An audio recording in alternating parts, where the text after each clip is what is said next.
Pessoal, estamos falando sobre regime jurídico da administração pública e não tem como discutir regime jurídico da administração pública sem em algum momento nós discutirmos os princípios da administração pública. Então hoje nós vamos fazer um debate específico sobre matéria geral de princípios, para mais adiante nós podemos discutir os princípios um a um. Vamos lá?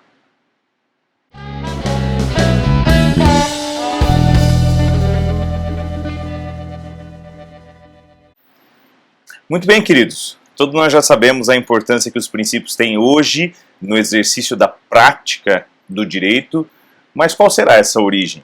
Nós já discutimos, quando falamos sobre a história do direito administrativo, como que houve um grande período, um longo período no direito administrativo no Brasil, em que os princípios foram de grande relevância. Nós já sabemos por quê.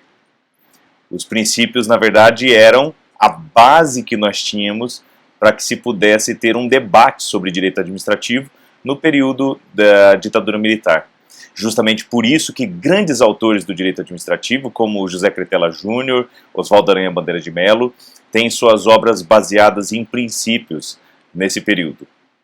Agora, qual é a grande questão sobre o debate acerca dos princípios? E em que ponto nós chegamos hoje? É justamente sobre isso que eu quero discutir com vocês, a base para a aplicação dos princípios no regime jurídico da administração pública. Bom, vamos lá, gente.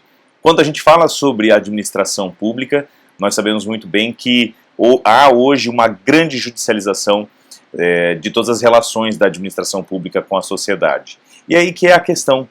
Muitos pontos relativos à administração pública são definidos com base em princípios. Muitos julgamentos de tribunais superiores são realizados com base em princípios. Inclusive temos súmulas vinculantes, como é o caso da súmula vinculante 13, baseadas exclusivamente no julgamento acerca de princípios. E aí, será que o princípio é suficiente para conceder essa base jurídica, essa substância para um julgamento do ponto de vista jurídico? É o que a gente precisa ver a seguir. Portanto, pessoal, quando a gente discute o que nós estamos falando sobre princípios da administração pública, é essencial nós sabermos o que é um princípio. Se nós vamos para a teoria geral da norma, algo que vocês veem com muito mais substância, muito mais profundidade lá na filosofia do direito, nós vamos ver que o princípio é uma espécie de norma. A teoria da norma, que é tão bem explorada por Norberto Bobbio, acaba tendo no neoconstitucionalismo uma base de unificação das normas e a elevação do princípio a esse status de normas. Quais seriam então os dois tipos de normas? Bom, quando nós discutimos normas, nós temos as normas que são regras e normas que são princípios. Portanto, norma é gênero com essas duas espécies, regras e princípios. A regra é a norma jurídica por excelência, a norma jurídica do positivismo, a norma que dá segurança jurídica. Por quê? Porque a regra tem modal deontico. A regra tem um julgamento de certo ou errado.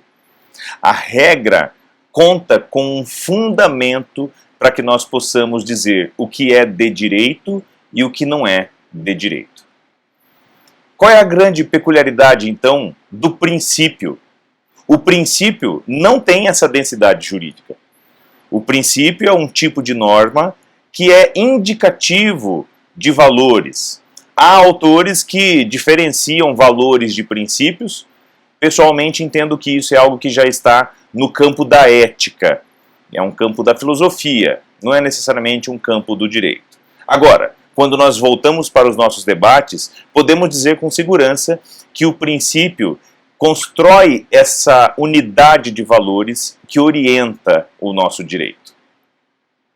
E aí, como eu disse para vocês, temos excelentes autores que debatem esses pontos e, me baseando aqui no professor José Cretela Júnior, é que eu trago para vocês um entendimento muito claro sobre o que é um princípio e qual deve ser o papel do princípio. Vamos dar uma olhada? Vejam então que o professor José Cretela Júnior nos diz que princípios de uma ciência são as proposições básicas fundamentais, típicas, que condicionam todas as estruturações subsequentes. Princípios, nesse sentido, são os alicerces da ciência.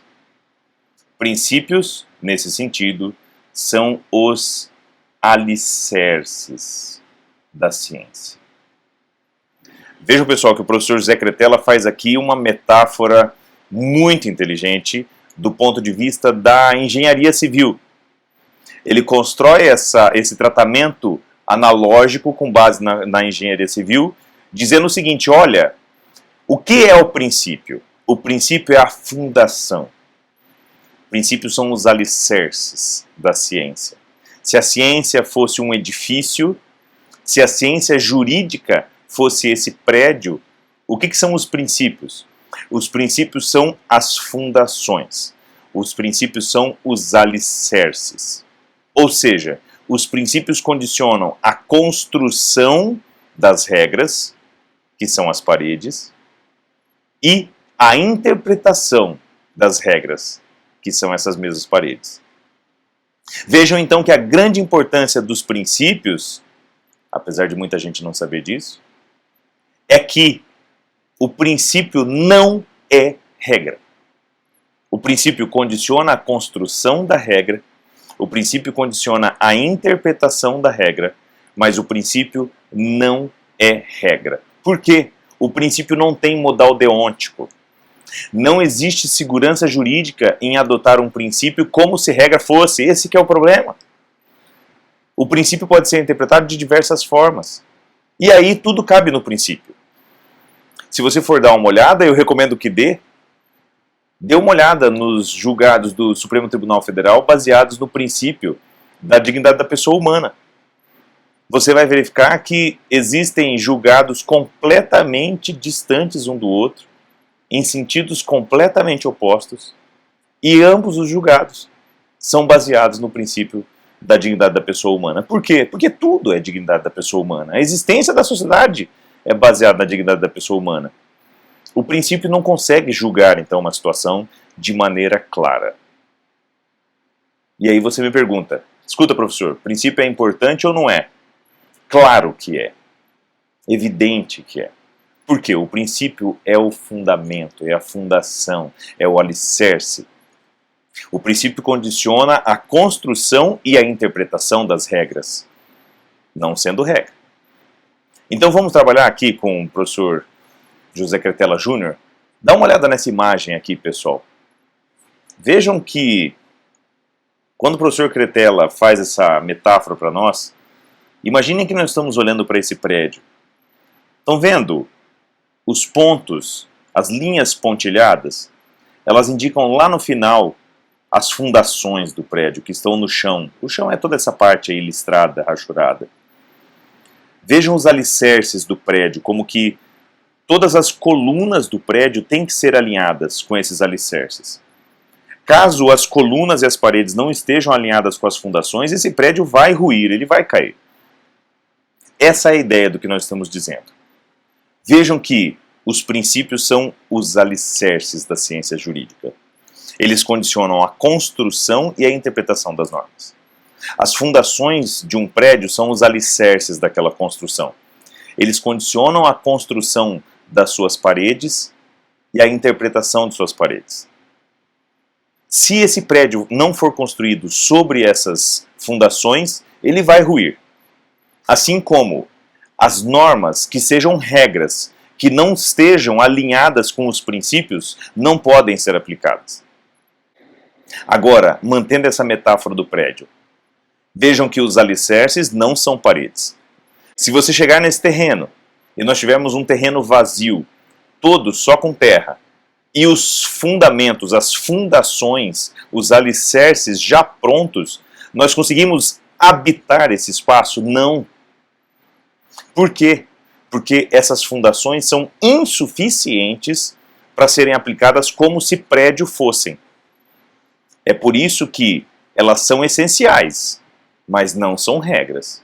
Para nós habitarmos o edifício das normas jurídicas, nós precisamos das paredes, do teto, das janelas, que são as regras, que são as normas jurídicas que têm modal deôntico, que dão segurança jurídica, que fazem julgamentos. E isso nos leva ao nosso último ponto sobre questões gerais acerca dos princípios, que é o seguinte: mas professor, não existem princípios implícitos? Existem, mas não todos que o pessoal acha. Existem sim princípios implícitos. Que princípios são esses, pessoal? Princípios implícitos são aqueles que podem ser apurados da própria organização das regras. Só de olhar para um sistema jurídico você percebe que aqueles princípios existem. Imagine mais uma vez a genialidade do professor Cretella quando ele faz essa metáfora. Imagine você olhando para um prédio e você vê as colunas do prédio, colunas grossas que se destacam nas paredes. Se você olha aquela coluna, aquela imensa coluna, você tem certeza que lá embaixo, no chão, existe uma fundação pesada, sólida embaixo. Isso é um princípio implícito. Só de olhar a nossa Constituição Federal, não há lá escrito um princípio de proteção à vida. Não é um princípio explícito. Ele é explícito em algumas matérias específicas, mas não como um princípio geral. Mas nós podemos saber que existe sim um princípio implícito de proteção à vida na Constituição Federal. Nós temos vedação à pena de morte, nós temos a proteção à vida em várias fases, nós temos a proteção à vida por benefícios sociais. Então é óbvio que esse princípio é um princípio implícito. No entanto, se ao olhar o prédio, as paredes constituídas pelas regras, nós não conseguimos ver essa coluna que direciona diretamente lá para uma fundação, então não existe esse princípio implícito. E aí? Basta que um autor diga que o princípio é implícito para ele ser princípio? Não. Vejam que dizer que um autor, fundamentando pessoalmente um princípio, torna um princípio implícito real, é falácia argumentativa. Famoso argumento de autoridade. Não tem valor nenhum. É claro que a literatura é muito importante para a interpretação do sistema jurídico. Mas a simples literatura não pode criar um princípio do nada, se o nosso edifício das regras não permite apurar que aquele princípio, aquela fundação está no solo, mesmo que a gente não vá até o subsolo ver. Percebam então que os princípios são muito importantes. Eles são o que determina a criação das regras e a interpretação das regras. No entanto, princípio, queridos, não é regra. Um abraço, bons estudos.